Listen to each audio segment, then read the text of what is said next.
Hello and welcome back to Astronomy Daily, the podcast that brings you the latest news from across the cosmos. I'm Avery. And I'm Anna. It's great to have you with us. We have a packed show today, covering everything from a critical Earth observation launch to a major leadership nomination at NASA. That's right. We'll also be diving into some orbital drama involving space debris, a delicious first for astronauts in space, and what the future holds for exploring our planetary neighbor, Venus. So let's get right to it. Our first story today comes from Arianespace, which has successfully launched the Sentinel-1D Earth observation satellite. Yes, this was a big one. The satellite was carried aboard an Ariane 6-2 rocket and was deployed perfectly into a sun-synchronous orbit, way up there at an altitude of 693 kilometers. And Sentinel-1D is a crucial piece of hardware. It's part of Europe's Copernicus Earth observation program, which constantly monitors our planet's land and seas. This particular satellite, which weighs just over 2,000 kilograms, is a twin to Sentinel-1C. What's really interesting here, Anna, is the choice of rocket. The Ariane 6-2 is incredibly powerful for a satellite of this size. It's a bit like using a sledgehammer to crack a nut. That's a good way to put it, but there was a very serious reason for that choice: urgency.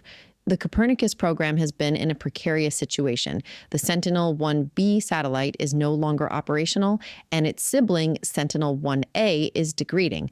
They needed to get 1D into orbit as soon as possible to ensure continuity of data. Right, so it was a case of taking whatever ride was available first. Once it's fully commissioned, Sentinel-1D will take over the primary role from the aging Sentinel-1A, securing a vital stream of environmental data for Europe and the world. A huge relief for the program, I'm sure. Absolutely.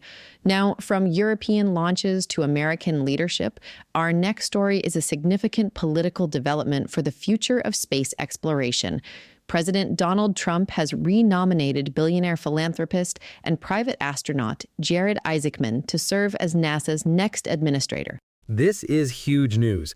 Isaacman is a really well-known figure in the commercial space world. He's the founder of Shift4 Payments, but more famously, he commanded the Inspiration4 and Polaris Dawn missions. That's right. The Polaris Dawn mission even included the first ever private spacewalk. This isn't just a businessman being nominated. It's a seasoned aviator and a private astronaut who has experienced space firsthand. And this nomination has a bit of history. It follows a pretty contentious period in U.S. space policy, and Isaacman's previous nomination was actually withdrawn. So its return signals a very clear direction. It certainly does. Isaacman has a very specific vision for the agency, which he calls his Athena plan. At its core, it favors fixed-price contracts for major projects and aims to cut through the bureaucracy. He wants to increase the number of astronaut launches and significantly expand commercial partnerships. So this renomination is really a strong push towards accelerating commercial innovation within America's space exploration efforts. It will be fascinating to see how it plays out in the Senate confirmation hearings. Indeed. But while new leaders chart a course for the future, present-day operations in space continue to face growing hazards. Our next story is a stark reminder of that. The return of China's Shenzhou 20 crewed spacecraft has been delayed. And the reason is pretty alarming: a possible impact with space debris. This is the first time a Chinese crewed return mission has ever been delayed by space junk, and it really highlights a problem that's only getting worse. It's a bullet that everyone in the space industry has been dreading. The incident has, unsurprisingly, renewed calls for much stronger international cooperation on managing space traffic. The low Earth orbit environment is becoming dangerously crowded. Right, but that cooperation is tricky, isn't it? Especially between the U.S. and China, given the ongoing tensions. It's a global problem that requires a global solution, but the geopolitics are incredibly complicated. They are, For its part, China has been investing in technologies to mitigate these risks. They're exploring things like laser monitoring to track smaller debris and even deorbiting sails designed to help drag defunct satellites out of orbit faster. But for now, the Shenzhou 20 crew has to wait for a safe window to come home. Well, on a much lighter note, while that crew waits to return, the new crew aboard the Tiangong space station have been making a very different kind of history, a culinary one. That's right, Avery. The astronauts on Tiangong have just held the first ever space barbecue. They used a brand new oven to cook chicken wings and peppered steak. I love this story. I saw pictures of the oven, and it basically functions like an air fryer. It's now a permanent addition to the space station's galley. Imagine being able to cook a proper meal like that in orbit. It might sound trivial, but this is actually a huge milestone for the psychological well-being of crews on long-duration missions. Food is a massive part of morale. Having variety and the ability to cook something fresh can make a world of difference. Of course, it's a taste of home.